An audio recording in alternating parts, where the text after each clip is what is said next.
Vadnagar arts and commerce college ખાતે આજે 2 દિવસીય ઇન્ટરનેશનલ કોન્ફરન્સ LSRM 2025 યોજવામાં આવી છે। ત્યારે મહેસાણા જિલ્લાના વડનગર સ્થિત Vadnagar arts and commerce college ખાતે આજે 2 દિવસીય ઇન્ટરનેશનલ કોન્ફરન્સ LSRM 2025 ખાસ મહેસાણાના સાંસદ હરિભાઈ પટેલ, સામાજિક કાર્યકર સોમાભાઈ મોદી, ઊંઝાના ધારાસભ્ય કિરીટ પટેલ, ઉત્તર ગુજરાત યુનિવર્સિટીના રજિસ્ટ્રાર ડોક્ટર RN દેસાઈની ખાસ ઉપસ્થિતિમાં યોજવામાં આવી હતી।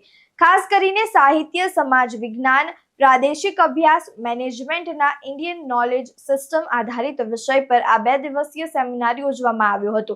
કાર્યક્રમની શરૂઆતમાં વડનગર આર્ટ્સ એન્ડ કોમર્સ કોલેજના આચાર્ય ડોક્ટર દિલખુશ પટેલ દ્વારા મહેમાનોનું શાબ્દિક સ્વાગત કરવામાં આવ્યું હતું। આજના LSRM માં 530 પાર્ટિસિપન્ટ્સ છે। એમાં 486 રિસર્ચ પેપર પબ્લિશ કરી દેવામાં આવ્યા। બીજા રિસર્ચ પેપર પાછળના અંકમાં પબ્લિશ કરવામાં આવશે। ઓનલાઈન અને ઓફલાઈન બંને મોડમાં અમે રાખવામાં આવેલો છે।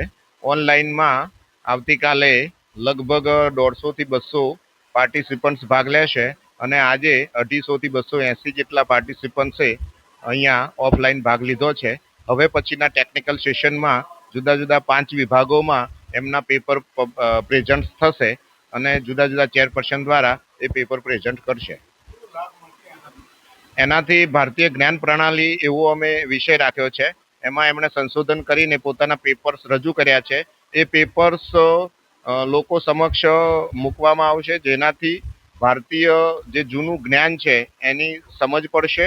સાથે સાથે એમને PhD કરતા હોય અથવા તો કોઈ અધ્યાપક તરીકે નોકરી કરતા હોય તો CASમાં એનું મેરિટ ગણાય છે અને એનો લાભ મળશે, કારણ કે રિસર્ચ પેપરનું પણ સર્ટિફિકેટ મળશે અને ઇન્ટરનેશનલ કોન્ફરન્સનું પણ સર્ટિફિકેટ મળશે।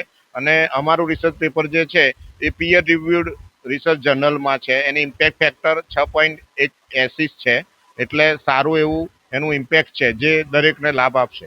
LSRM 2025 ઇન્ટરનેશનલ કોન્ફરન્સમાં ઇન્ડિયન નોલેજ સિસ્ટમના વિષય સાથે મેં મારું સમાજ કાર્યમાં મારું પેપર પ્રેઝન્ટ કરેલું કે સમાજ સેવા અને આધુનિક સોશિયલ વર્ક, જે વૈદિક કાળથી લઈને આધુનિક સમાજ કાર્ય સુધીનો મારો વિષય હતો। કે આમ જોઈએ તો વ્યવસાયિક સમાજ કાર્યને પાશ્ચાત્ય દેશોમાંથી આવેલું એવું ગણવામાં આવે છે કે જ્યારે સાચા અર્થમાં આપણે વૈદિક આપણા વેદો, ઉપનિષદો, પુરાણો અને એનો અભ્યાસ કરીએ ત્યારે આપણને ખ્યાલ આવે છે કે આપણી પ્રાચીન પરંપરાઓ અને વેદો ઉપનિષદમાં પરોપકારને ખૂબ પ્રાધાન્ય આપવામાં આવતું હતું। સેવાકીય કાર્યને સર્વોપરી કાર્ય માનવામાં આવતા હતા। કે આ પાશ્ચાત્ય દેશોમાંથી આવેલા આ વિષયને આપણે મૂળ જોઈએ તો આપણા ધર્મગ્રંથોમાં અને આપણી જીવનશૈલીમાં, આપણા સામાજિક વ્યવસ્થામાં, આપણી ધાર્મિક પરંપરામાં આપણને જોવા મળે છે। એટલે આપણું જે દેશ છે એનું જે નોલેજ છે, જે પરંપરાગત જે જ્ઞાન છે એ કેટલું પાવરફુલ હતું કે આપણા બાળકોના સંસ્કારમાં, આપણા જીવનના ઘડતરમાં સમાજ સેવા જેવી બાબતોને આપણે વણી લીધી હતી કે જેના કારણે એક આદર્શ વ્યક્તિ અને આદર્શ દેશનું અને આદર્શ સમાજનું નિર્માણ કરી શકો આપણે સક્ષમ હતા। તો આ જે વર્કશોપ છે એ સાચે જ ઇન્ટરનેશનલ વર્કશોપ છે, એ ભારતીય પરંપરાને ફરીથી ઉજાગર કરવા માટેના જે ઉદ્દેશ્ય સાથે આજે આયોજિત કરવામાં આવ્યો છે એ સાચે જ એક સફળ છે એવું માનું છું। વસીમ મંસૂરી સાથે ચક્રવાત ન્યૂઝ, વડનગર।